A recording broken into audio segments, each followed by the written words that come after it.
Hey everyone, Brian here from Vintage Classic Specialist. Happy Thursday, everyone. It is time for another episode of Day in the Life of Vintage Classic Specialist. So today is my birthday, guys. Turned a big 55 years old, 55 years old, and haven't really done much to celebrate. Brought in some cupcakes, and a bunch of them got eaten. Probably have leftover cupcakes tomorrow laying around here. Anyway, probably do a little something with my family tonight, but mostly doing what I love to do, which is work on vintage Volkswagens. So why don't we talk about that? Because that's why you're here, right? So went ahead and started in on this pup here, the 64 Beetle.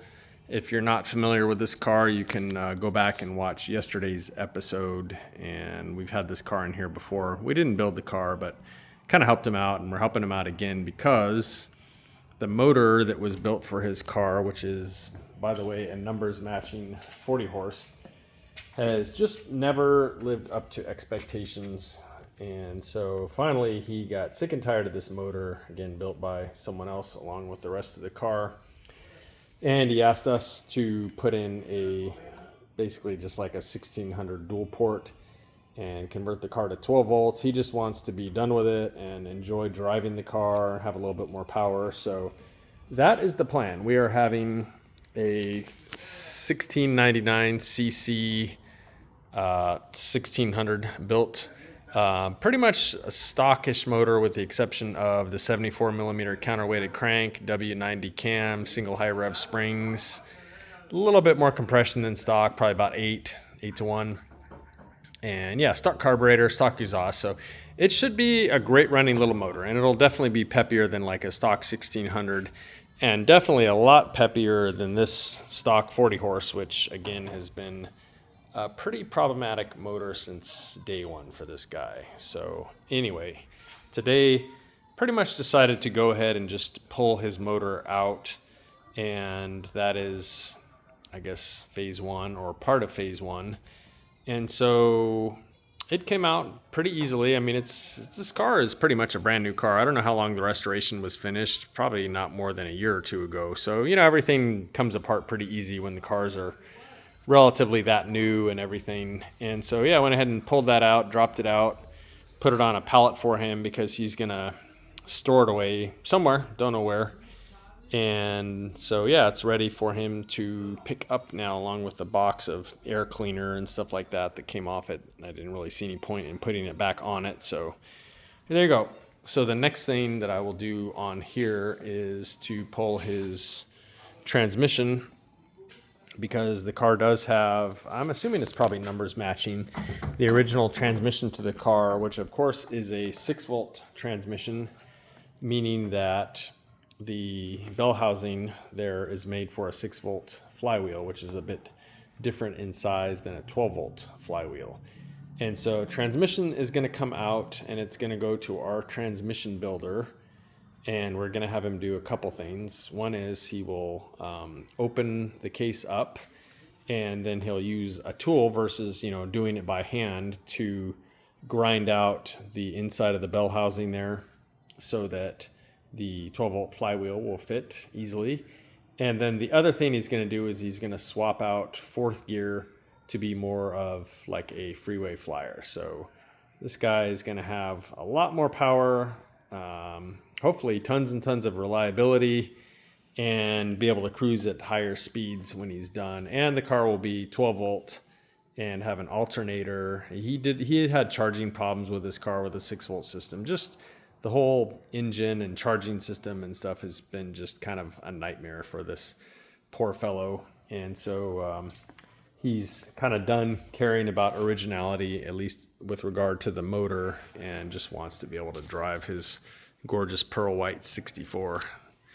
So that was the start of my day. Went ahead and did that. And then, if you saw the thumbnail, you know that I turned my attention to the 60 Baja Bug. So why don't we walk outside real quick and take a look at that pup. All right, guys, so here we are. So today I finished putting the fuel system back together on this car. So I had previously rebuilt the carburetors, put new rebuild kits in them, went through ultrasonically cleaned them with carburetor cleaner, all that good stuff. Got them all spotless. And so went ahead and reinstalled those. So of course, new base gaskets, and hooked them up. Ran all new fuel hoses, so new braided 5mm cloth covered German fuel hoses everywhere, new fuel filter, all that good stuff. And then at the front of the car previously, I did put in a new fuel hose from the tank to the chassis. So all new fuel hoses everywhere on here. And yeah, these linkage rods were fairly gross, so cleaned them up, you know, just some little cosmetic stuff like that, and hooked it all back up and got rid of, there was like a spare wire here somewhere that I got rid of that probably at some point would short out and cause all kinds of issues. So got rid of that, put a new connector on the positive side of the coil here, and yeah, fired it up, ran it, synced the carbs left to right, synced the linkage, and I haven't checked the timing yet. However, I did check the points. The point gap was fine. And let's see what else, guys. The spark plug wires are not good, because when I was working on it and touched the distributor inadvertently when I was revving the throttle, I got zapped pretty good. So these plug wires are leaking electricity and zapping me, and probably not really allowing the motor to run great. So in the morning I'm going to pick up a new set of Bosch wires for it, and then that'll be good. The cap looks fine, the rotor looks fine. Those things don't, I don't know, they don't really go bad. I don't know, a lot of people just always replace caps and rotors and condensers and stuff. Those things, in my experience, just don't really go bad that often if you use good quality ones. This, if you can see the symbol there, this is a Bosch cap. I looked inside, it looks fine. The wires though, yeah, you gotta replace those every once in a while, especially a car like a Baja Bug where stuff is kind of more exposed to the elements. You know, it just, things go bad. So yeah, put a new set of plug wires on it, and I did mess with the idle mixture a little bit, but I didn't have the motor like fully warmed up when I did it, so I'll have to kind of go back and make another pass at mixtures and idle speed and all that stuff. But I actually got it running okay, and then I took it on my little parking lot test down our parking lot, across the front of our building, around the big square parking lot on the other side of us there, and back, and yeah, it did good. It felt pretty peppy. The brakes are super spongy but seem to stop okay, but I'm going to go through the whole brake system, so not to worry about that. The owner and I were texting, and he did mention that at some point he put on a front disc brake kit from J-Bugs, or he bought it and had it installed elsewhere.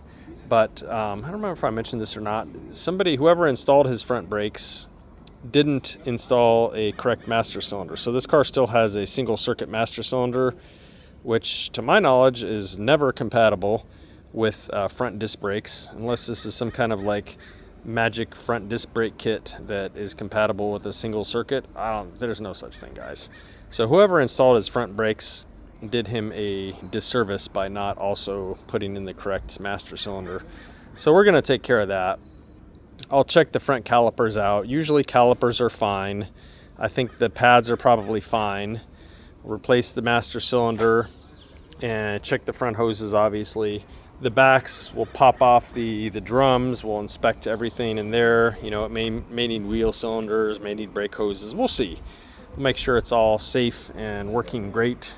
And hopefully, well, for sure, we'll be able to get a much better pedal feel now. It's pretty spongy, guys, but not surprisingly with that single circuit setup there with the disc brakes. So yeah, that was kind of my afternoon on this one. I am going to take off a little early, which, okay, it's 6 o'clock and I'll be out of here in a few minutes, as opposed to closer to 7 usually, so I'll call that early. And yeah, go see what my family wants to do here for my B-Day. So that's actually it, guys. So a little bit of a short episode today, and we will see you again tomorrow. Thanks for watching. Bye.